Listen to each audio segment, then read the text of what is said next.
Está aquí en el estudio y estamos muy honrados de recibirlo. El doctor Rafael Navarro González, él es investigador de la UNAM y es el único mexicano que participa en la misión espacial del Curiosity de la NASA. Se la hemos platicado aquí muchísimos a todos ustedes.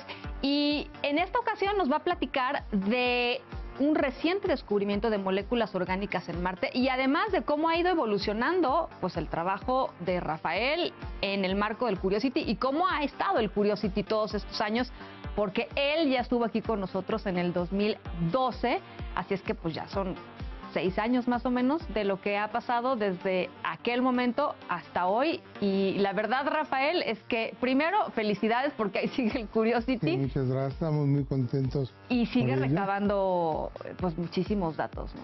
Sí, Ana Francisca, estamos muy contentos. Tenemos prácticamente 6 años. Llegó Curiosity el 5 de agosto del 2012. Hemos hecho una gran cantidad de descubrimientos. El primero fue, por ejemplo, cuando Curiosity empezó a moverse a la parte baja del cráter, se encontró un río seco.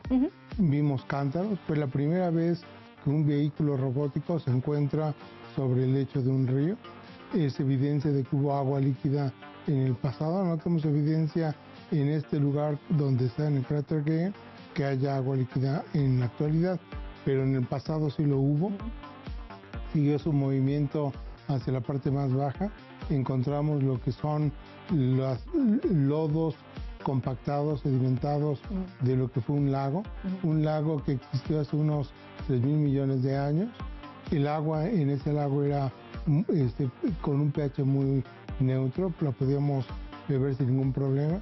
Hemos encontrado la presencia de todos los ingredientes para la vida, como son hidrógeno, carbono, nitrógeno, oxígeno, fósforo y azufre. Hemos encontrado presencia de moléculas nitrogenadas, como los nitratos, que son esenciales para la formación de moléculas orgánicas. Y bueno, el hallazgo más reciente que publicamos en la revista Science fue el descubrimiento de moléculas orgánicas antiguas que se depositaron en estos lodos en el fondo del cráter Gale hace unos 3.000 millones de años. Estas moléculas lograron sobrevivir las condiciones extremas de Marte por más de 3.000 millones de años, gracias a que cuando se depositaron había en el fondo del lago moléculas de ácido sulfídrico, azufre, que cuando se sedimentaron reaccionaron con las moléculas orgánicas formando cadenas entre sí y haciéndolas estables. Este es un proceso que conocemos muy bien nosotros, se llama vulcanización, y hacemos que los hules se vuelvan resistentes y, por ejemplo, los podemos usar en las llantas para que resistan altas temperaturas. Esas moléculas que se vulcanizaron en el Marte antiguo se volvieron refractarias. Es un término que usamos nosotros para referirnos a moléculas que sobreviven el calentamiento a más de 500 grados centígrados. Son moléculas de azufre, anillos de 5 átomos, se llaman tiofenos, y es la primera vez que detectamos estas moléculas orgánicas fuera de la Tierra, en Marte.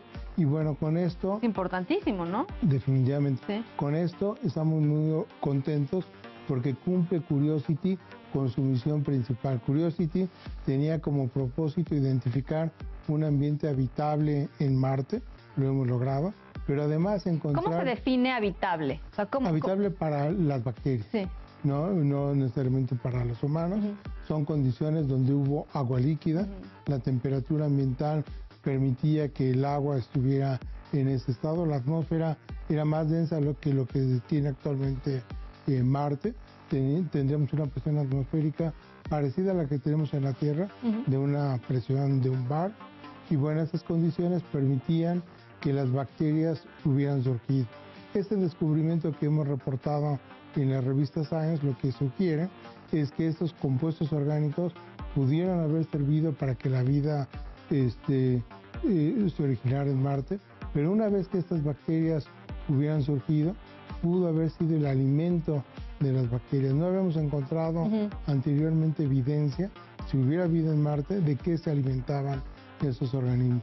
Con este trabajo tenemos evidencia que los primeros seres vivos en Marte eran heterótrofos, es decir, se alimentaban de compuestos orgánicos preexistentes. ¿Y cómo podemos saber, por ejemplo, dada toda esta evidencia que ha logrado acumular el Curiosity, qué pasó después? Es decir, ¿por qué ya no evolucionó a otras formas más conocidas, digamos, o más... Sí, esa es una cercanas? pregunta muy buena.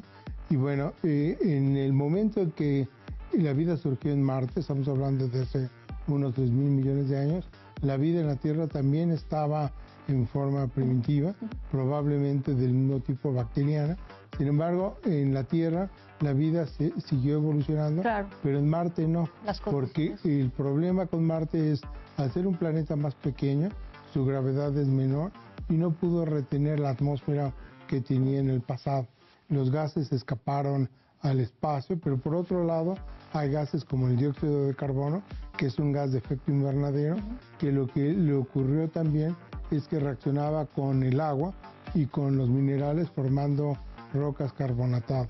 Entonces desapareció la atmósfera de Marte, se volvió tenue y en ausencia de gases invernadero, la atmósfera prácticamente era fría, el agua que estaba en forma líquida se congeló y la vida probablemente se extinguió en la superficie. Se pudo haber adaptado al fondo del planeta. Estamos todavía investigando si pudiera haber vida en el subsuelo. Y otro descubrimiento que hicimos con Curiosity fue analizar el gas metano, que es emitido continuamente en la atmósfera marciana. En la Tierra, por ejemplo, el metano es originado por actividad bacteriana. Más del 95% del metano en la Tierra lo producen las bacterias, el restante 5% se produce en el fondo marino, en ventilas hidrotermales. En Marte, creemos que el metano que estamos observando podría ser de origen biológico, aunque no descartamos que pudiera surgir de actividad abiótica, como por ejemplo la caída de meteoritos que tienen compuestos orgánicos y que la luz ultravioleta nos degrada, o que pudieran reaccionar, por ejemplo, el fierro en el fondo del planeta con el agua generando metano. Entonces no descartamos esa posibilidad, pero lo interesante es que en Marte la concentración de metano varía, oscila, dependiendo del clima. En el verano hay más metano, en el invierno hay menos metano, y estas oscilaciones se deben probablemente a una emisión global de pequeñas concentraciones de metano en la superficie del fondo y que podrían estarnos indicando la presencia de vida pasada o presente en Marte. Y todo esto que nos estás contando, Rafael, tiene que ver con mediciones que hace un laboratorio en el que tú participaste, digamos, en su creación. ¿Cómo ha ido, digamos, evolucionando todo supongo que es un software al que les pueden hacer ajustes, no sé, ¿cómo Sí, ha sido? Bueno, yo empecé a participar desde antes del 2001, cuando un grupo de investigadores me invitaron a proponer un proyecto a la NASA. La NASA emitió un concurso, sometimos el proyecto, lo ganamos y a partir del 2004 empezó el diseño y la construcción Formalmente del instrumento Curiosity. SAM de Curiosity. A principios del 2011 se entregó el instrumento a la JPL, al Laboratorio a Propulsión a Chorro, se integró y el robot salió. El instrumento es totalmente robótico. Los científicos en todo el mundo que participamos en la misión nos reunimos de manera virtual con videoconferencias, discutimos qué es lo que necesitamos hacer, se propone a los ingenieros, por ejemplo, mover el robot a un lugar en particular. Si esto con base implica en las un mediciones riesgo, que ustedes han hecho y van y a viendo las dónde imágenes es más que vemos, interesante, ¿no? exactamente donde fuera más interesante. Pero si los ingenieros determinan que es muy riesgoso y ponen en riesgo la vida del Curiosity, nos dicen no, escojan otro lugar.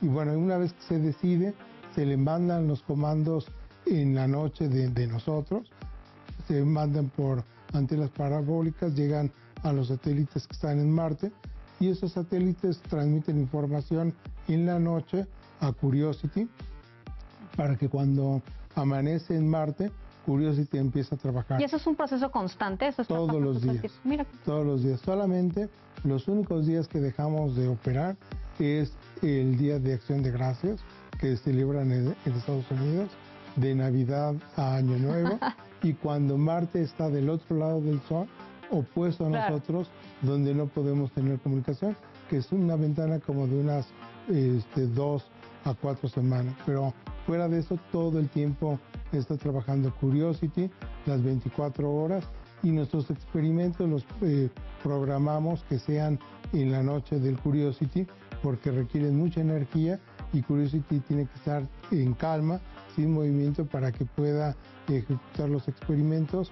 Al día siguiente nos mandan los resultados, nosotros los analizamos, no importa si llegan a las 2 de la mañana, 12 del día, estamos pendientes con analizar los resultados, vemos si fueron exitosos o si faltaron datos que Curiosity no lograra transmitir de manera completa. Esperamos el siguiente paso de satélites, pero de esa manera trabajamos todos los días con Curiosity. No, pues es increíble la narración de cómo han sido estos 6 años.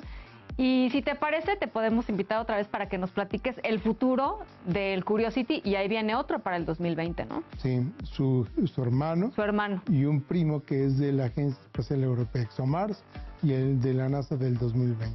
Te invitamos y nos platicas de eso. Muchísimas gracias por estos minutitos, Rafael. Pausa en unos minutitos, regresamos con más, no se vayan.